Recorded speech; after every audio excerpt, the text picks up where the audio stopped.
దేవుని పరిశుద్ధ నామమునకు మహిమ కలుగునుగాక. ప్రియులారా, ప్రభునామన మీ అందరికి వందనాలు. దేవుని వాక్యం ధ్యానిందాము. లూకాసు వార్త 5వ అధ్యాయము 8వ వచనం. సీమోను పేతురు చూసి యేసు మోకాళ్ళ ఎదుట సాగిలపడి, ప్రభువా, నన్ను విడిచిపొమ్ము, నేను పాపాత్ముడని చెప్పాను.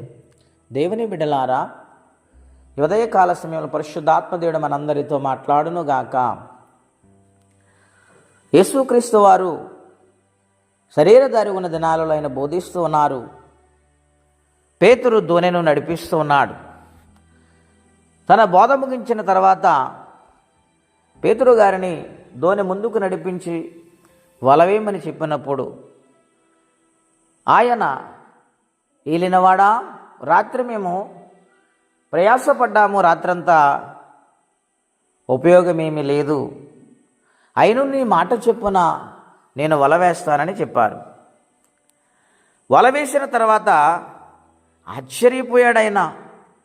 విస్తారమైన చేపలు, ఆ రాశిని చూసి, ఆ చేపలను చూసి పేతురు ఆశ్చర్యపోయి యేసయ్య పాదాల మీద పడి, ప్రవ్వా, నేను పాపాత్ముడను అని పరిశుద్ధుడైన యేసుక్రీస్తు వారి పాదాల చెంత సాష్టాంగ నమస్కారము చేశాడు, సాగిలపడ్డాడు.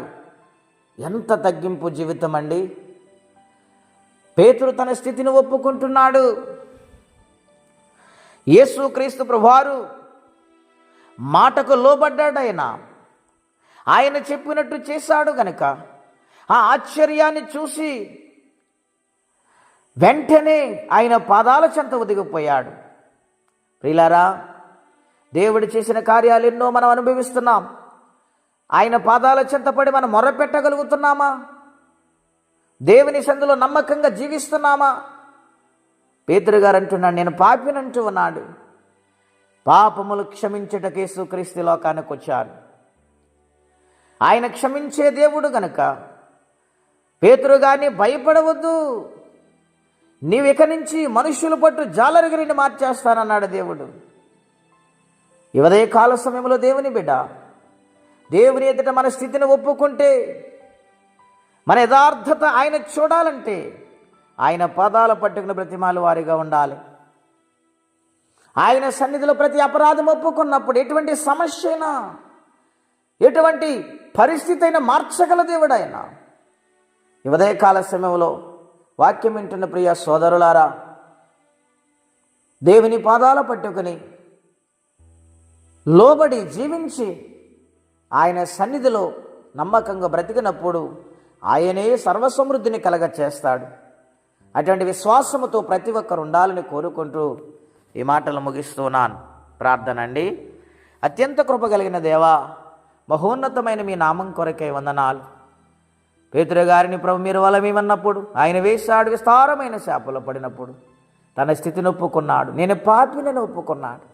అయా, ఉదయకాల సమయం మేము చెబుతున్నాం, ఉదయకాల సమయంలో మేము ప్రార్థిస్తున్నాము. నాయన, మా పాపములు క్షమించి, మా అందరి అపరాధములు క్షమించి, ఇటువంటి సమస్యలను విడిపించటానికి సమర్థుడవు గనుక మా యొక్క ప్రతి సమస్యని విడిపించి నెమ్మదిని, సమాధానము దయచేయమని నీ పాదాల చెంత మర్రపెడుతున్న మా ప్రార్థన ఆలకించి అంగీకరించమని, ఈ దినము దీవెనకరంగా మార్చమని, ఎవరే సమస్యలో, కష్టములో, బాధలు, ఇబ్బందులు ఉన్నారో వారికి నీ సహాయం పంపించమని యేసుక్రీస్తు వారి పుణ్యనామంలో ప్రార్థించి స్తుతించి వేడుచున్నాము తండ్రి.